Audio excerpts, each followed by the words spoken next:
Good morning, class.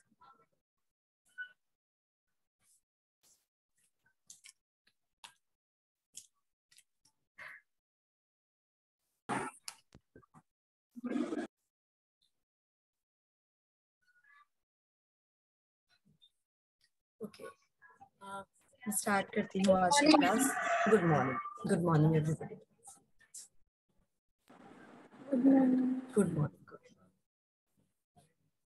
एक minute मैं screen share कर देती हूँ. ठीक है. ओके हम लोग ये क्या पढ़ रहे थे लास्ट क्लास में कि किस बेसिस पे आप ये डिसाइड करेंगे कि कौन सा स्टोर किस लोकेशन में होना चाहिए. यही था ना. What are the key factors on which basis we decide retail store location. ठीक है. मैंने आपको थोड़ा बहुत पढ़ाया तो नहीं था पर बताया था कि कैसे पेट्रोल पंप या फिर पंक्चर बनाने वाला ये सब कैसे होता है. आपको बहुत सारा हाईवेज के अगल बगल मिल जाएंगे जो कौन सा उसको बोलते हैं हाईवे के बगल में जो होटल्स होते हैं वो सब आपको मिल जाएंगे क्योंकि वहां पे कुछ नहीं होता. तो आपको उस लोकेशन पे ये सब जरूरत हो सकती है आने जाने वाले ट्रैवलर्स को, इसलिए आप ये सब प्रोवाइड करते हैं. ठीक है. तो टाइप ऑफ स्टोर बहुत जरूरी है ये डिसाइड करने के लिए अकॉर्डिंग टू द लोकेशन. ठीक है ना. हर लोकेशन में आप हर तरह का सामान नहीं बेच सकते. तो अगर आप डिपेंड करेगा कि किस तरह का बिजनेस है, जिस तरह का बिजनेस है या जिस तरह का स्टोर है उसके हिसाब से लोकेशन चुनना पड़ेगा. आप लोग कोई एग्जांपल दे सकते हैं इसका कैसे हो सकता है. ये मैंने भी एक आध बताने के बाद ही शुरू किया है. ये कैसे retail store type of store के हिसाब से लोकेशन चुनना होता है. यस. देखो जो जैसे मैम जिम खोलना है मैम, पॉश एरिया में खोलेंगे मैम. हाँ नॉर्मली ऐसे एरिया में खोलेंगे जहाँ पे जो फिटनेस अवेयर करने वाले जो खासकर मेरे ख्याल से जो टीन एजर्स ज्यादा है जहाँ पे. ठीक है ना. यानी कि 20 से लेकर के 18 से लेकर के और 40 तक की जो डेमोग्राफी के हिसाब से आप खोलेंगे वो भी है.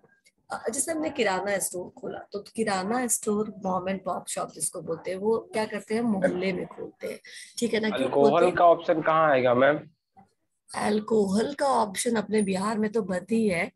अदरवाइज अगर आप देखें तो ऐसे उसके लिए आपको मार्केट में खोलना होगा किसी ऐसे मार्केट में जहाँ पे लोग ज्यादा आते जाते हैं. ठीक है. या फिर या बिहार रेस्टोरेंट. के बॉर्डर पे? बिहार के बॉर्डर पे खोलने की क्या जरूरत. बिहार में तो वो है ड्राई है स्टेट. अगर आप बॉर्डर से लेकर आएंगे तो भी आप जाएंगे. ठीक है ना. तो या इस हिसाब से नहीं. टाइप ऑफ स्टोर हम देखेंगे. मान लो हम किस पर्पज से. मान लो हमारा अभी हमारे पास बहुत ज्यादा कैपिटल नहीं है. राइट. तो बहुत ज्यादा कैपिटल नहीं है तो हम क्या कर सकते हैं. तो हम छोटे से एक मॉल का बहुत बड़ा स्टोर तो नहीं ले सकते हैं क्योंकि स्टेशन उसका. पे भी तो हो सकता है ना. बहुत ज्यादा लोकेशन स्टेशन पे मैम की वहां तक हाँ लोग. बिल्कुल. कियोस्क स्टेशन पे होता है, एयरपोर्ट्स पे होता है, बड़े बड़े मॉल में छोटे छोटे कियोस्क आपको मिल जाएगा. ठीक है ना. जैसे जैसे कैसे पॉपकॉर्न का छोटा सा काउंटर मिल जाता है मॉल के अंदर.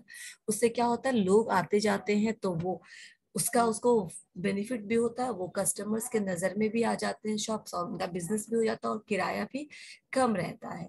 ठीक है. तो लोकेशन पे डिपेंड करेगा. क्या अच्छा होटल्स है बहुत ज्यादा इंटीरियर आपने खोला तो बहुत कम लोग वहां पहुंच पाएंगे. राइट. अगर ऐसे एरिया में खोला जो ज्यादातर लोगों का जहां आना जाना है तो वो अधिक चलेगा क्योंकि कम. अगर वो बहुत सुंदर बहुत अच्छा होटल भी है तो वहां पे लोग प्लान करके जाएंगे तब हो पाएगा.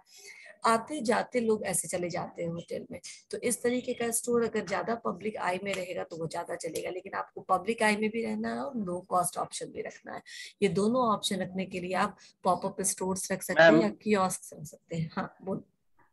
पर ओपन किचन है मैम, बहुत ओपन रेस्टोरेंट है, ये सारा जो ऑप्शन होता है मैम वो आउट एरिया में ही ज्यादा आउटर मिलता है ना एरिया मैम. में ज्यादा होता है लेकिन वहां और लोग प्लान करके जाते हैं नॉर्मल वहां. हाँ. नॉर्मल नॉर्मल मतलब कस्टमर्स हैं जो ज्यादा एरिया में जहाँ पे मिलते हैं उससे ज्यादा वहाँ पे मिलता है मैम क्या चीज. कस्टमर. वहां पे नहीं, एक्चुअली वहां पे ट्रांसपोर्ट की अगर सुविधा है, ठीक है ना, यहाँ पे जो या वहां पे जो भी लोग जा रहे हैं वो ऑब्वियसली प्लान करके जाएंगे। अनप्लान्ड वे में जो लोग घूमते फिरते पहुंच जाते हैं वैसे कस्टमर्स उनके यहाँ नहीं पहुंच पाते हैं, ठीक है। जिनकी अपनी गाड़ी है या जिन्होंने प्लान किया है बर्थडे या कुछ ऐसे वहीं पे बनाने का, तो वैसे में आपको वहां पे बुकिंग ज्यादा होती है, ठीक है ना। वैसे होटल्स में बहुत ज्यादा वो चलता है, ऐसा नहीं है। नॉर्मली जो पॉश एरिया में होता है वही चलता है। वो कैसे चलता है, तो उनका लो कॉस्ट बजट हो जाता है क्योंकि उनको किराया नहीं देना पड़ता पॉश एरिया का, तो वो इस तरीके से सरवाइव करते हैं और उनका तो मैम बुकिंग वगैरह हो प्रॉफिट, जाता है। मेन मोटो तो मैम प्रॉफिट है ना, प्रॉफिट ज्यादा प्रॉफिट होना नहीं, चाहिए। मेन मोटो बहुत का कस्टमर भी होता है। देखो दो मोटो होता है, या तो बहुत अधिक कस्टमर को बेच करके प्रॉफिट कमाना, या फिर हम कम ही कस्टमर को बेचेंगे लेकिन प्रॉफिट कमाएंगे। वो कब होता है, दोनों का मार्केटिंग स्ट्रैटेजी समझो। एक के लिए निश मार्केटिंग स्ट्रैटेजी होता है, यानी हम ऐसा प्रीमियम प्रोडक्ट बनाएंगे जो 4 लोग ही लेंगे लेकिन हमको 40,000 मिल जाएगा, ठीक है ना, मतलब हम अपना कमाई कर लेंगे। लेकिन एक मार्केट स्ट्रैटेजी होती है कि हम मास को बेचेंगे, हम 4,000 लोगों को बेचेंगे और तब प्रॉफिट कमाएंगे, कम कम करके प्रॉफिट कमाएंगे। मैं उसमें आपको अंतर बताती हूँ वो कैसे होता है। निश मार्केटिंग में जब आप जाएंगे तो रैडो है, रोलेक्स है, ठीक है, ये सब किसको बेचती है, गिने चुने हुए इसके कस्टमर्स है ना, बहुत सारा कस्टमर तो नहीं है इसका, है क्या, जल्दी बताओ। जी मैम। हाँ, तो ये रैडो है, रोलेक्स है, ये इनकी मार्केटिंग निस मार्केटिंग है। सर निस मार्केटिंग का मतलब होता है, एक से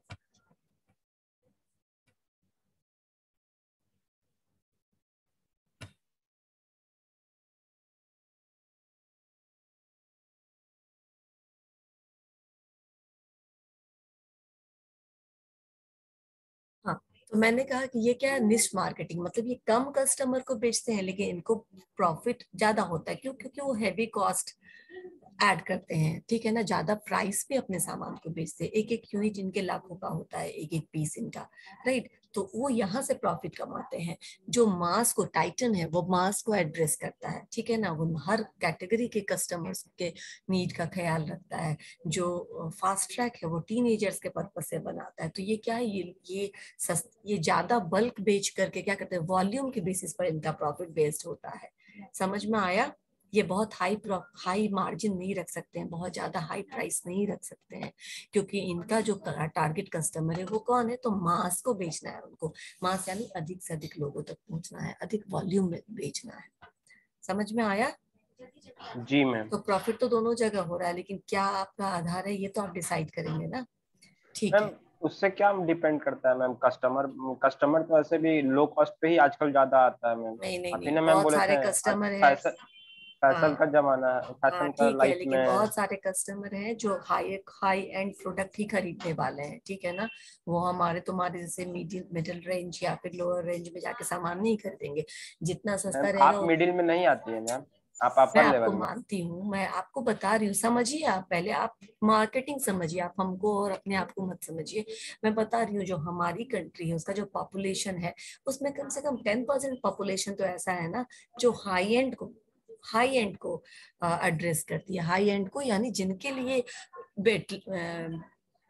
क्या कहते हैं उसको, मर्सिडीज बना है, जिनके लिए ऑडी बना है, जिसके समझ लिए में आया। प्राइस मैटर नहीं जिनके करता। लिए प्राइस मैटर नहीं करता, और जिनके लिए प्राइस मैटर नहीं करता वो ऐसे सस्ते जगहों पे नहीं जाकर के शॉपिंग करते हैं, वो हाई एंड स्टोर पे जाकर के शॉपिंग करते हैं। उनको पैसे के लिए ज्यादा परवाह नहीं होती। समझ में आया? तो वैसे लोगों के नीड को कैटर करने के लिए भी तो कंपनी है। Yes ma'am. अब समझ हम में लोग को आया? तो सब्जी के साथ धनिया पत्ता फ्री चाहिए। हाँ, जो भी है, तो ये दोनों ही तरह के कस्टमर है, दोनों ही तरह के कस्टमर के नीड को सेटिस्फाई करने के लिए मार्केटर होता है। समझ में आया? अब आपका शॉप किस तरीके का है, क्या बेचता है, क्या स्पेशलिटी स्टोर है, उसके हिसाब से आपको शॉप का लोकेशन चुनना चाहिए ताकि वो चले। मैंने देखा है हमारे शहर में कितने सारे मॉल खुले थे, जो मेन मार्केट में, मेन एरिया में जो मॉल्स हैं वो काफी अधिक चलते हैं, जो बहुत इंटीरियर या फिर ज्यादा जिधर लोगों को पता नहीं उधर खोलते हैं, वो 6 महीने में बंद होते हुए भी मैंने देखा है, ठीक है ना, क्योंकि लोगों के अवेयरनेस नहीं लोगों के तक पहुंच पाता है उस चीज का, ठीक है। नेक्स्ट है डेमोग्राफिक्स। अब आते हैं हम डेमोग्राफिक्स पे। एक तो location depending upon the type of business की किस तरह का करना और आपके बिजनेस करने का पर्पस क्या है। अगर कन्वीनियंस स्टोर है या मॉम एंड पॉप शॉप है तो आप किसी मोहल्ले में किसी रेसिडेंशियल एरिया में खोल सकते हैं। अगर आपका डिपार्टमेंटल स्टोर है तो आप मेन मार्केट में खोल सकते हैं, राइट। सबका अलग अलग पर्पस है। बिग बाजार कभी देखा है किसी कॉलोनी में? No ma'am. क्यों नहीं खोलते? उनको तो सस्ता पड़ेगा, उनको सस्ता पड़ेगा ना। कॉलोनी का जो किराया होगा वो मेन एरिया से तो सस्ता होगा। नहीं खोलते। पार्किंग एक तो वो प्रॉब्लम होगा मैम, कॉमर्शियल आने एरिया जाने नहीं में है, एक तो दिक्कत होगा। कॉमर्शियल एरिया नहीं है, राइट। एक तो कॉमर्शियल एरिया नहीं होता है रेसिडेंशियल एरिया, आप उसको बहुत ज्यादा कॉमर्शलाइज नहीं कर सकते हैं, ठीक है। और दूसरा, एक्सपोजर नहीं होगा, ठीक है ना। ये जो बिग बाजार है या ये जो मॉल है उसका एक्सपोजर नहीं होगा कस्टमर के साथ, नॉर्मली आते जाते किसी को भी दिख जाता है। दूसरा है डेमोग्राफिक्स। डेमोग्राफिक्स का मतलब मैंने क्या बताया था, कुछ याद है तुम लोगों को? डेमोग्राफी हमने डिस्कस किया है कभी कभी, या फिर आपने पढ़ा होगा मार्केटिंग में। डेमोग्राफी क्या होता है? नहीं मालूम किसी को? मैम बिजनेस स्टार्ट करने के पहले उसका लोकेशन के बारे में एनालिसिस करना, एनालाइज करना, बिजनेस स्टार्ट करने से पहले एनालिसिस वहां करना पे मैम। जैसे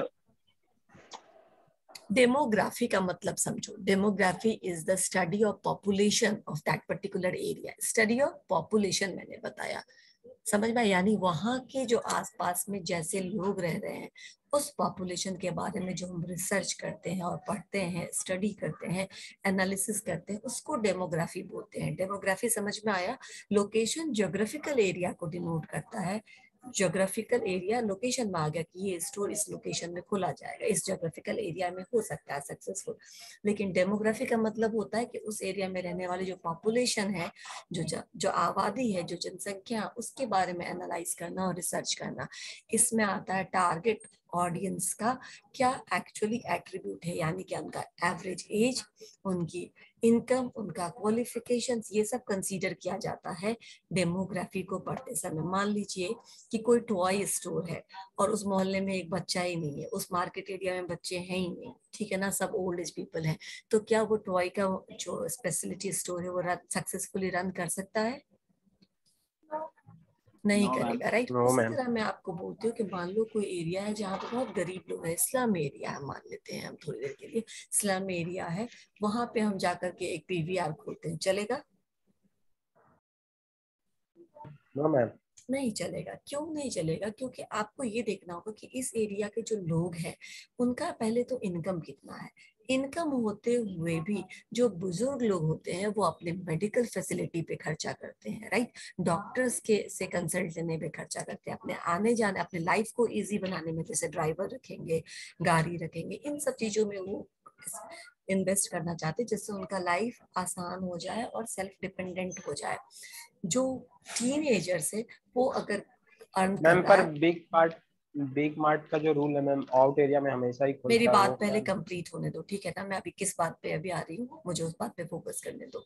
जब मैंने कहा कि ओल्ड एज पीपल ज्यादा हैं तो वो ऐसे चीजों को ज्यादा इन्वेस्ट करेंगे, हॉस्पिटल में, मेडिकल इंश्योरेंस में, ड्राइवर में, गाड़ी में, अपने लाइफ को इजी बनाने के लिए।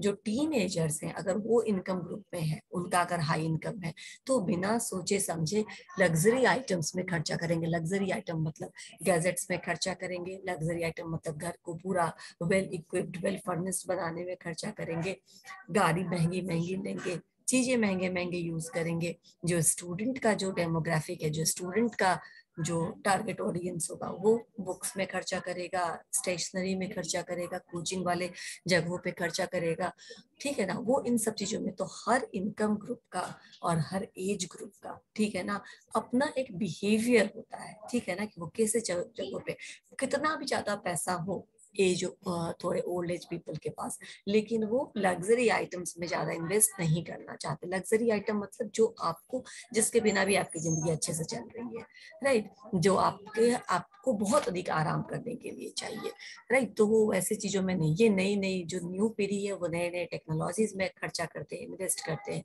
तो इनकम ग्रुप अगर डुअल इनकम ग्रुप है तो ज्यादा कंजम्पशन होगा। कंजम्पशन मतलब अगर डुअल इनकम ग्रुप है तो कैंड जो फूड प्रोडक्ट्स होते हैं, जो पैकेज फूड प्रोडक्ट्स होते हैं, वो ज्यादा वहाँ पे डिमांड में रहेंगे। क्यों डिमांड में रहेंगे? क्योंकि उतना टाइम नहीं है बहुत इलाबोरेटेड खाना बनाने का, तो शॉर्टकट खाना बनाएंगे और बहुत कुछ रेडीमेड रखने का कोशिश करेंगे ताकि जो भी खाने का नीड है या भूख है उसको टाइम पे सेटिस्फाई भी किया जा सके और बहुत अधिक कुकिंग करने की जरूरत भी नहीं पड़े।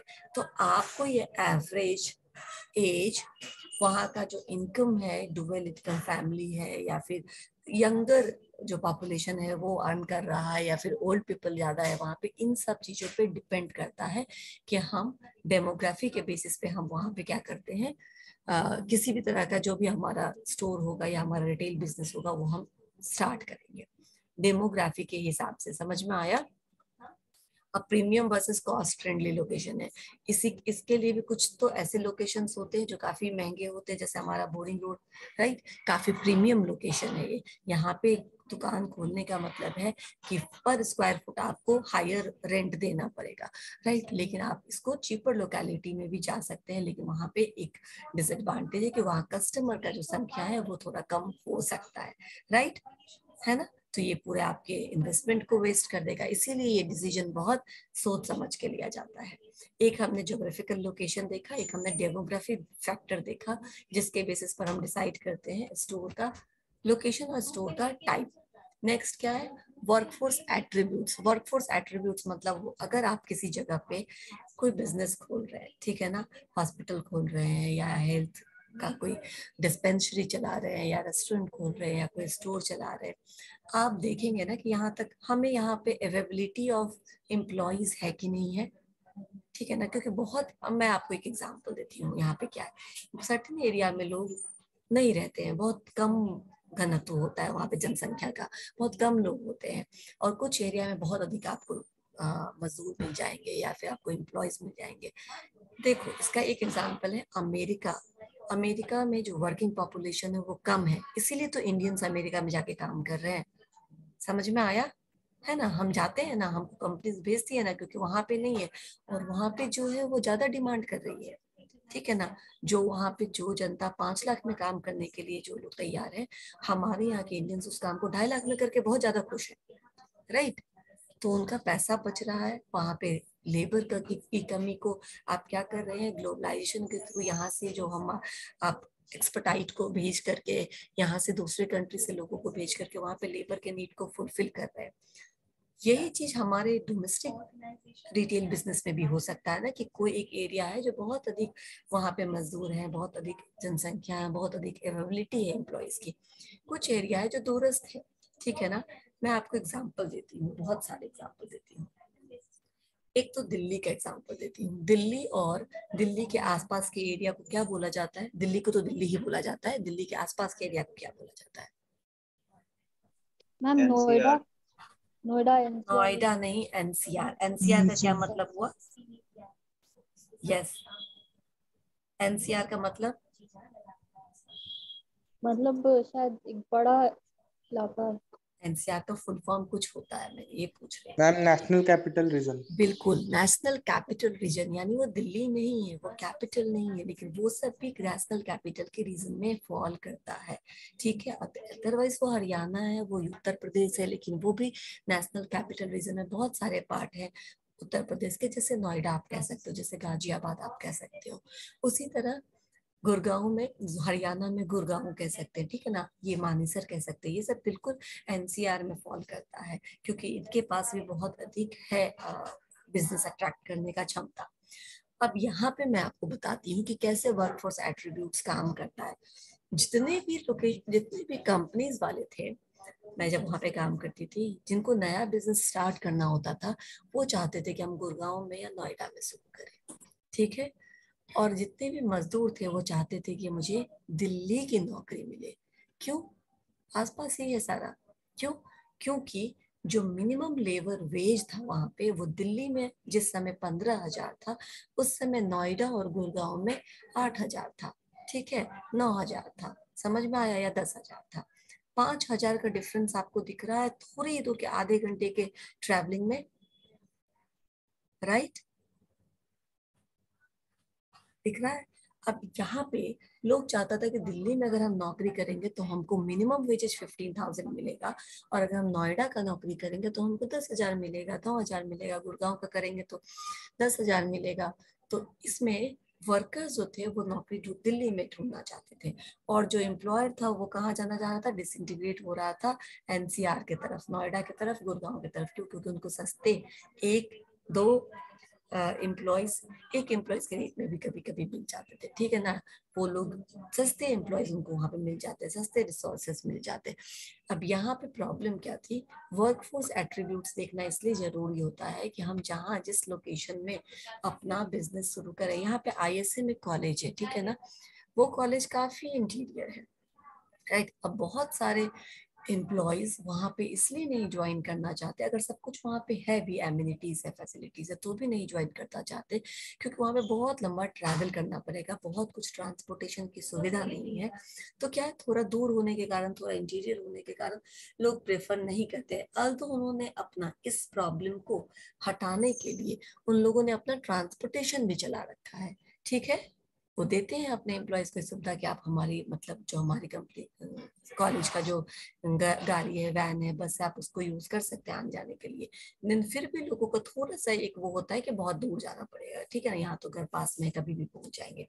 तो एम्प्लॉयज पे इस दृष्टिकोण से देखता है कि मेरा कितना डिस्टेंस हो रहा है, वहां पे क्या क्या कम्यूटेशन के क्या क्या सुविधा है, क्या ट्रांसपोर्टेशन का सुविधा है, कितना टाइम लगेगा, क्या वहां आसपास में खाने पीने का कुछ है, हॉस्पिटल है, नहीं समझे, किसी दिन लंच बॉक्स नहीं लेके आए तो क्या कुछ हम ऑर्डर कर सकते हैं, या फिर उस दिन भूखे रहना पड़ेगा। समझ में आया? ये सब लोकेलिटी को इनरिच करता है। तो मान लो वर्कफोर्स एट्रीब्यूट्स हम देखते हैं कि जो एम्प्लॉयज वहां पे रहते हैं या नहीं रहते हैं। अगर उस एरिया में ऑलरेडी एम्प्लॉयज रह रहे हैं, एम्प्लॉयज कहने का मतलब है कि अभी वो पोटेंशियल एम्प्लॉयज है, वो आपके एम्प्लॉयज हो सकते हैं, ठीक है, तो फिर आपको दिक्कत नहीं है। लेकिन अगर वो बहुत दूरस्थ है, बहुत इंटीरियर है, तो वहां पे लोगों को लाना, उसके लिए आपको बहुत मेहनत करनी पड़ेगी, उनको क्वार्टर देना पड़ेगा, उनको ट्रैवलिंग का आपको देना पड़ेगा कुछ ना कुछ सुविधा, ताकि वो ट्रैवल कर सके, कम्यूट कर सके। तो वर्कफोर्स एट्रीब्यूट्स देखता है कि क्या ये इजी होगा वहां पे ट्रैवल कर पाना, क्या वहां पे जो मिनिमम जो सुविधाएं होनी चाहिए, फैसिलिटीज वो अवेलेबल है, जैसे कि कैफेटेरिया है या हॉस्पिटल्स है, जो कि जरूरी चीजें हैं, ठीक है। कितना कन्वीनियंट वो प्लेस है एम्प्लॉयज के लिए। अगर वो कन्वीनियंट नहीं होगा तो लोग कैसे पहुंच पाएंगे? समझ में आया? इसीलिए ना डिफरेंट जगहों को दिल्ली एनसीआर में मेट्रो से जोड़ा गया, डिफरेंट तरह के बसों से जोड़ा गया, ताकि लोग कम्यूट कर सके। समझ में आया? तो लोकेशन फाइनलाइज करने से पहले, किसी भी ऑफिस का, किसी भी बिजनेस का लोकेशन फाइनलाइज करने से पहले एक फैक्टर ये भी है, एक ये भी फैक्टर है जिसको हम कंसीडर करते हैं कि वहां पे वर्कफोर्स अवेलेबिलिटी है या नहीं है, ठीक है। या फिर वर्कफोर्स अवेलेबिलिटी को इजी बनाने के लिए हमको क्या क्या सुविधाएं देनी पड़ेगी। नेक्स्ट है business and competition in the proximity. ये बहुत अच्छा है, बिजनेस एंड कंपटीशन। मान लो कि आपने किसी चीज का बिजनेस खोला है, तो क्या उस आसपास में वैसा और कोई कॉम्पिटिटर है? दोनों ही चीजें सही है। अगर कोई कॉम्पिटिटर है, एक आध कॉम्पिटिटर है तो नो प्रॉब्लम, ठीक है ना। अगर आपका सामान क्वालिटी प्रोडक्ट है और प्राइस कॉम्पिटिटिव है तो आपको घबराने की जरूरत नहीं है, वो बिजनेस चलेगा। लेकिन अगर बहुत अधिक कॉम्पिटिटर्स है आसपास के एरिया में, एक ही जगह बहुत अधिक ब्यूटी पार्लर हो जाए, बहुत अधिक सैलून हो जाए, बहुत अधिक रेस्टोरेंट हो जाए, तो क्या होगा? आपस में कंपटीशन होगा एंड कस्टमर्स डिवाइडेड रहेंगे, ठीक है। तो ये भी एक नेगेटिव पॉइंट हो सकता है। हाँ, और बिल्कुल ही कॉम्पिटिटर ना रहे, ये भी एक नेगेटिव पॉइंट है। क्यों? क्योंकि जब कॉम्पिटिटर ऑलरेडी, देखो कभी कहीं पे भी बिजनेस स्टार्ट करने से पहले आपको वहां का लोकेशन सर्वे करना पड़ता है, ठीक है ना, उस जगह का सर्वे करना पड़ता है। कस्टमर किस तरीके के हैं, किस तरीके का प्रोडक्ट डिमांड करते हैं, किस तरीके की सर्विस ज्यादा मांगते हैं, ये सब आपको देखना पड़ता है। तो जब आप, कोई कॉम्पिटिटर ही नहीं है वहां पे, तो ये सारा काम आपको खुद करना पड़ेगा, है ना। You are doing research of your own, right. आपको पूरा रिसर्च करना पड़ रहा है खुद से। लेकिन अगर कॉम्पिटिटर है तो आपको मालूम है कि अगर उस कॉम्पिटिटर के यहाँ कस्टमर्स आ रहे हैं, यानी कि यहाँ पे अभी क्या है, पोटेंशियल है, ये बिजनेस हम कर सकते हैं, ठीक है ना, क्योंकि हम उनके यहाँ चल रहा है तो हमारा भी चलेगा। टू मच कंपटीशन और नो कंपटीशन, दोनों ही सिचुएशन अवॉइड होना चाहिए। नो कंपटीशन यानी you have to set up market for that particular product और सर्विस, राइट। आपको एक नया मार्केट खुद से सेटअप करना पड़ेगा, यानी आपको पूरी मेहनत करनी पड़ेगी कस्टमर को वहां तक अट्रैक्ट करके लाने के लिए। और अगर बहुत अधिक कॉम्पिटिटर्स हैं तो आपको प्रॉब्लम हो जाएगी, क्योंकि कॉम्पिटिटर्स के पास बहुत सारे ऑप्शंस हैं, राइट। ये हो गया फुटफॉल। मैं हमेशा फुटफॉल बोलती हूँ। ये फुटफॉल का मतलब होता है कि उस एरिया में नॉर्मल कितना कस्टमर्स का मूवमेंट होता है, आना जाना होता है, क्या वो एरिया सेफ है, राइट, क्या उस एरिया में ट्रांसपोर्टेशन की सुविधा है, इन सब चीजों पे, क्या वहां पे और भी चीजें हैं जो लोग खरीदने के लिए जाएंगे और वो खरीदते खरीदते आपके दुकान तक भी पहुंच जाएंगे। समझ में आया? ये फुटफॉल डिसाइड करता है। सोफिस्टिकेटेड लोकेशन है अगर, तो वहां पे क्या होगा, सर्टेन एरिया में कुछ जगह होती है जहाँ पे, अब तुम चले जाओ दिल्ली के कनॉट प्लेस, ऐसे ही लोग तुमको भरे हुए मिल जाएंगे, ठीक है ना। हर वहां पे लोग नॉर्मली जाते आते रहते हैं, हमेशा कोई शॉपिंग करने के लिए ही जाए ये जरूरी नहीं है। वो एरिया ही पूरा ट्रैफिक, पूरा शॉपिंग के लिए डेवलप किया गया है। ब्रांडेड जो स्टोर्स है उनका अलग अलग वहाँ पे आउटलेट्स है, खाने पीने का जॉइंट्स है, पास में ही वहाँ पे जनपद है, ठीक है ना, जहाँ पे स्ट्रीट वो भी लगता है, स्ट्रीट मार्केट जिसको हम बोलते हैं, वो भी काफी फेमस स्ट्रीट मार्केट भी है। ये सब कुछ है वहाँ पे। हो सकता है ये बंद हो जाए अचानक क्लास, क्योंकि बैटरी मेरा डिस्चार्ज हो रहा है और मेरा चार्जर रह गया है उस दूसरे वाले ब्रांच पे। तो अगर खत्म हो जाएगा तो मैं अपने इससे शुरू कर दूंगी, ठीक है, मोबाइल से शुरू करूंगी ये सेम क्लास, आप लोग ज्वाइन कर लीजिएगा। तो ये क्या मैंने कहा कि ये जो फुटफॉल्स हैं, ये अगर विजिबिलिटी आपको देते, ठीक है ना, क्या आपका जो वो है, कोई एडवर्टीजमेंट है या जो होर्डिंग्स है, वो सब क्या विजिबल है, क्या वो स्टैंड आउट करता है, वो स्टोर वहां पे इतना ज्यादा लाउड है कि वहां पे लोग पहुंच सके। तो जितना ज्यादा कस्टमर्स वहां पे पहुंचेंगे, फुट ट्रैफिक कितनी है, कस्टमर्स की ट्रैफिक कितनी है, ये भी एक इम्पॉर्टेंट फैक्टर है, ठीक है। एंड देन एक्सेसिबिलिटी, एक्सेसिबिलिटी मतलब यही, एक्सेसिबिलिटी मतलब वहां एक्सेस कर पाना कितना आसान है। अगेन ट्रांसपोर्टेशन पे आ जाता है ये, कि वहां पे कितना कम्यूटिंग का सोर्सेज है, कितना ज्यादा ट्रांसपोर्टेशन का सर्विसेज दिया गया है, कितनी आसानी से लोग वहां पे एक्सेस कर सकते हैं, पब्लिक ट्रांसपोर्ट का सुविधा है या नहीं है, ये सब चीज आपको देखना पड़ेगा। देन आप उस लोकेशन को फाइनलाइज कर पाएंगे। लीज, अब लीज क्या होता है, जब हम रेंट पे कोई सामान लेते हैं, तो सामान नहीं, सॉरी, लीज पे हम क्या लेते हैं, जो जगह है, ठीक है ना, जिस जिस जगह पे हमको अपना स्टोर लोकेशन फाइनलाइज करना है और स्टोर चलाना है, वहां पे कुछ ना कुछ रेंट लगेगा। तो लीज की समस्या होती है, यानी कितने लंबे समय तक आप लीज लेंगे, ठीक है, उस लीज का क्या ड्यूरेशन रहेगा, कितना चार्जेस रहेगा, ये सब बहुत अधिक देखना है। लीज लेने से पहले आप देखते हैं, is this the right location for your store, यानी आप जिस तरह का बिजनेस करना चाहते हैं उसके लिए क्या ये उचित लोकेशन है। दूसरा देखेंगे जो बिल्डिंग है उसका कंडीशन कैसा है, उसमें एम्यूनिटीज है, लिफ्ट है, वाटर है, अदर एम्यूनिटीज है, पार्किंग है, ये सब देखेंगे। एडिक्वेट यूटिलिटीज अराउंड, जो आपने लिया है वो आपने लिया ही है, इसके अलावा क्या और कोई यूटिलिटीज है वहां पे, कुछ और सुविधा है, जैसे मैंने बताया पार्किंग का सुविधा हो सकता है, सीढ़ी हो सकता है, ये सब भी हो सकता है, right. Is that positioning on your store in the building good enough, क्या उस बिल्डिंग में आपके स्टोर का जो पोजिशन है वो विजिबल है, ठीक है ना, एकदम कॉर्नर वाला है, कोई एकदम लास्ट वाला है जहां तक लोग पहुंचते नहीं है, तो आपके स्टोर का लोकेशन क्या अच्छा लोकेशन है। Is there enough space for the retail office storage and work, क्या वहां पे रिटेल आपके आउटलेट के साथ साथ क्या आपको स्टोरेज का स्पेस मिल रहा है, इन्वेंट्री का स्पेस मिल रहा है, या फिर आसपास में कोई इन्वेंट्री स्टोर मिल गया है जहां पे आप अपना स्टॉक मेंटेन कर सके या इन्वेंट्री मेंटेन कर सके। क्योंकि कभी कभी देखते हो कस्टमर्स अगर कोई सामान ढूंढते आते हो, बोलते नहीं रहता, तो बोलते हैं हम मंगा देते हैं अपने स्टॉक से, ठीक है, तो वो क्या नियर बाई है या फिर उसी बिल्डिंग में है, ये सब देखते हुए हम लीज अग्रीमेंट फाइनल करते हैं।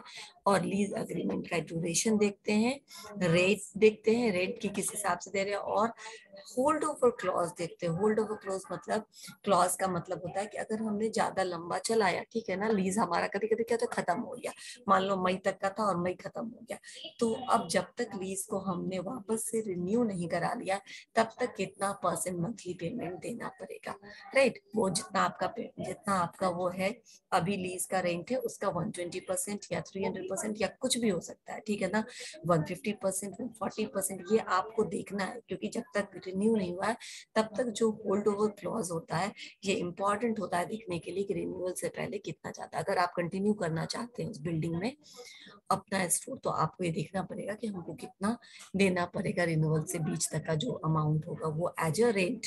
ठीक है, तो ये सारे फैक्टर्स कंसीडर करके आप लोकेशन डिसाइड कर सकते हैं, राइट। अदर फैक्टर्स जो होता है यहाँ तक समझ में, accessibility, visibility, transport. Yes ma'am. एक मिनट, ये बंद हो चुका है शायद, मैं स्टार्ट करती हूँ। तुम लोग को नहीं लग रहा बंद?